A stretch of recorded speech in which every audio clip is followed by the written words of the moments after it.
Okay, so my name is Miranda and I did fetal alcohol syndrome, also known as FAS. Okay, so my description is Ben, at age 4, has been diagnosed with fetal alcohol syndrome. His mother drank while she was pregnant with him, and due to the choices his mother made, Ben is now struggling in his preschool classroom.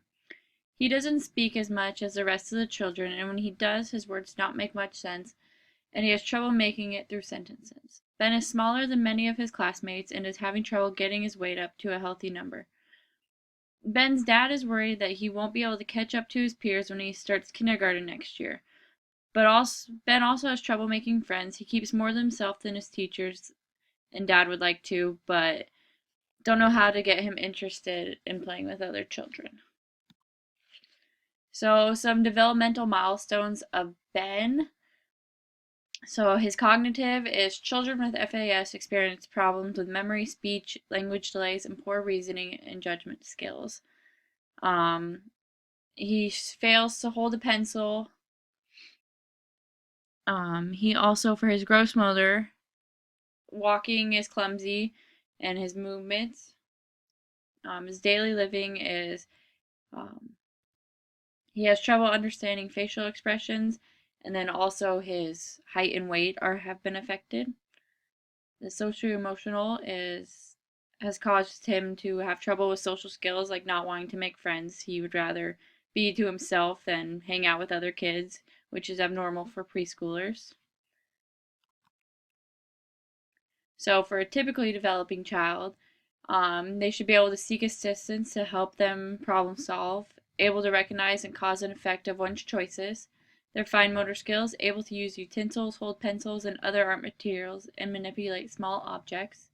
Gross motor skills, can balance on one foot without losing balance, kick a ball, gallop, and throw with some accuracy. Daily living is children without FAS are unable to communicate when symptoms of illness occur. They are able to take care of themselves hygienically and clothe themselves without assistance. Um, and their body weight is usually pretty average to all the like regular developing children rather than underweight. So socio-emotional is typically developing children enjoy playing with other children and will separate from an adult to play with another child. They are able to make and maintain friendships well. So strategies for parents and teachers, ways to help children with FAS are to make sure they are getting the support they need inside and outside the classroom. At school, Ben's teachers can make sure they are receiving the correct early intervention care that he needs to succeed in the classroom. Um, One-on-one help for children with FAS because they are bound to face multiple educational challenges, so they could start now in making sure that Ben is developing properly and meeting his developmental milestones in the classroom, such as reading and being able to hold his pencil at his age, and setting up a system that works for him but keeps up the pace with their fellow classmates is a good way to start. So it is important to make sure that children with FAS are in nurturing, stable homes. FAS children can be more sensitive to their environment than other children their age.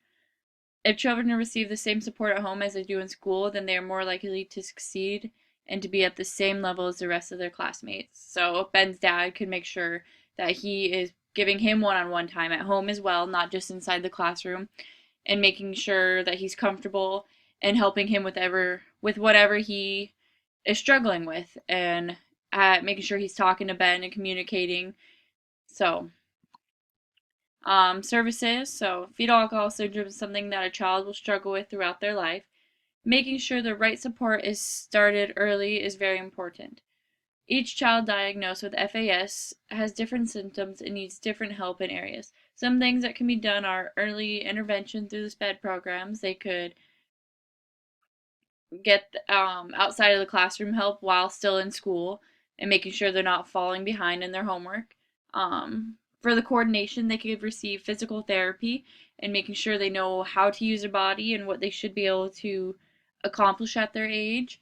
And for Ben, speech and language therapy could also help if he's having trouble finishing his sentences and communicating and talking to adults or even other children.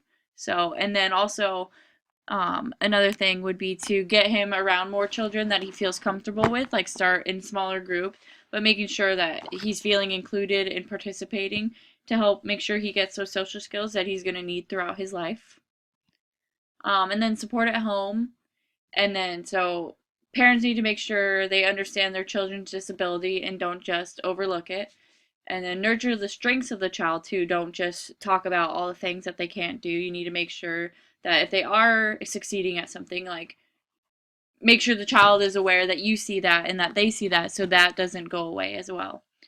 And then refer children to the correct medical support, making sure they're getting the help they need, such as like the early interventions of therapies of any sort. So, and then with his height and weight, making sure his nutritional needs are met. He'll probably need a different kind of diet than children his age. That way he can put on the weight and maintain the weight. You can't do much about growth, but as long as he maintains a healthy weight for his height, then he should be okay trying to grow up. So, and that is the end of my presentation.